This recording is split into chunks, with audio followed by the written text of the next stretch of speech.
a doctor in Burkina Faso, who publicly criticized President Ibrahim Traore for failing to address the terrorism issue, was arrested, properly trained and sent directly to the battlefield to fight.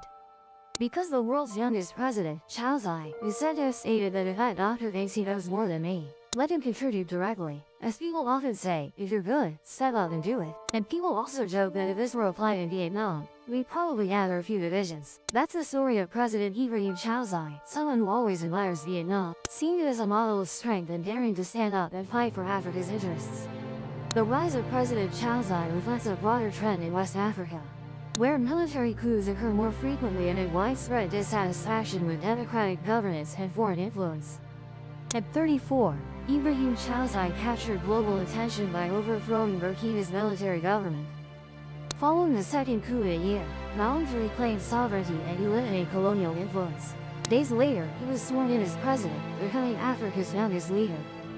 His rise was achieved through military action as well as a viral online presence, with passionate speeches and declarations, making him a symbol for all of Africa. In a region affected by foreign intervention and democratic decline, Traore's message resonated with disillusioned youth. Many see him as a bold challenger to Western dominance, which they blame for their hardships. It's no coincidence that this president takes Vietnam as a model. Both countries share a past heavily influenced by France. And if anyone remembers, Traore officially declared the removal of French as the official language of Burkina Faso, after 120 years since the country became a French colony. Since 1896, when France incorporated this land into French West Africa, French became the language of administration, education, and power. Indigenous people speaking over 70 different languages were forced to use French to attend school, work, or enter the state apparatus.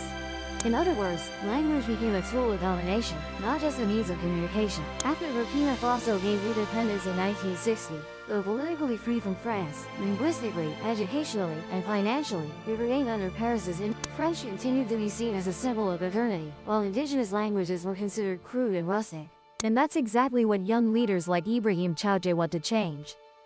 Traore's government announced a new constitution, removing French from its official language status. Under this constitution, indigenous languages will become national languages, used in education, administration, and French may still be used in diplomacy or international transactions, but is no longer mandatory. Traore called this an act of mental liberation, as he believes a nation cannot be truly independent if it must think, learn, and dream in the language of its former oppressors. This statement resonated not only in Burkina Faso but also in Mali, Niger, Guinea, countries also seeking to escape French influence. That's decision to remove French, but carries a political declaration, marking an effort to address the root of both power and ideology in Burkina Faso. After over a century in Paris's shadow, his government is pursuing a strong autonomous foreign policy. Civil affairs dependent on France, the country that once played the protector role in the Sahel region, expelling the French ambassador, withdrawing French troops from the territory, and leading the G5 Sahel alliance are consecutive actions, clearly condemned. Culturally and socially, this decision has sparked a new wave of awakening among Burkina Faso's youth. Many students, educators, and artists see it as an opportunity to reclaim their ancestral voices and restore forgotten indigenous values. President Ibrahim Traore once called Vietnam the guiding flame or action plan. This is said to have created a wave of reflection and profound awakening in Africa. It affirms a strong belief and a historical truth. The indomitable will of a people can achieve the seemingly impossible. Traore astutely recognized that Vietnam, a small dot on the geopolitical map, accomplished miracles, successively forcing the two most powerful military superpowers of the 20th century. First, France's defeat at Dien Bien Phu, ending nearly a century of colonial rule. Next, the US, the Cold War's top superpower, had to withdraw troops from Saigon after a nearly two-decade-long war. Team nearly a military victory.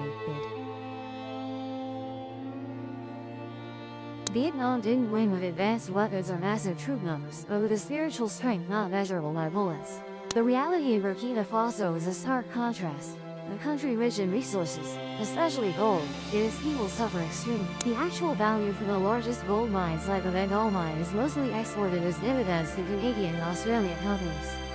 Indigenous people only receive very low wages while their land and water sources are destroyed. Mr. Traore identified reclaiming resource ownership as an urgent task, an action requiring strong political will. The nationalization of the Bengal mine project became a symbol of this determination. The government immediately established a new state-owned enterprise. This action demonstrated thorough preparation and determination to prioritize national good. The most prominent aspect of Traore's strategy was the vision of deep processing, a key factor to enhance the added value of resources. Instead of continuing to export raw gold at low value, the government directed the construction of a gold refinery right in the capital Algeria. This was a strategic move that fundamentally changed the way resources. Mr. Traore clearly understood Africa's core problem, which is the lack of connection between aspiration and action. The consequences of centuries of exploitation and dependence have caused many young generations to grow up with it. President Traore recognized what Vietnam had achieved was turning the spirit of self-reliance and self-strength into survival method. The president's administration rewrote the education curriculum to awaken a sense of teaching students not only to study for themselves but also to study to encouraging young people to return to rural areas to start businesses, giving people reasons to protect their assets and ancestral lands. Africa already has sufficient resources and a history. What needs to be done is to awaken the dormant strength within the people, similar to how Vietnam did to achieve victory and rise as an independent country with a voice. In 2023, President Ibrahim Traore made two decisions that changed the influence system in West Africa. First was the expulsion of French troops, officially ending Operation Sabre, and ending the long-term military presence of the former colonial power.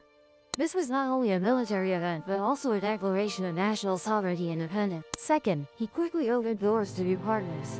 Most notably was the reopening of the Russian embassy and establishing a Sahel Nations alliance with Mali and Niger, a strategic security and development cooperation bloc, clearly oriented toward Moscow. After years of security cooperation, France's Operation Sabre not only failed, but was also considered by local people as interference and ineffective. Mr. Charles Z and public opinion believe that France prioritizes the safety of Burkina Faso's people. The expulsion of French troops in 2023 was clear evidence of this failure. In contrast, Russia, through private security companies and direct military support, is seen as a more effective partner in the fight against terrorism. Russia doesn't come with demands for democracy, human rights, or complex political constraints that suit the current military government.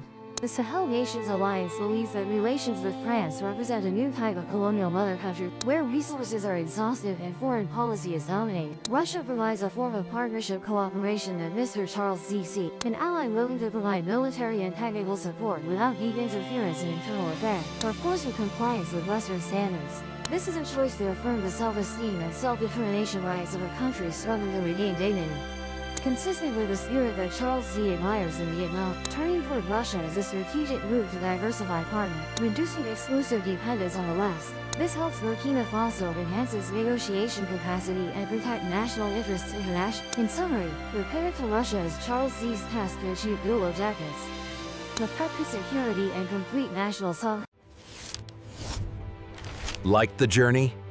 Subscribe and join the next expedition.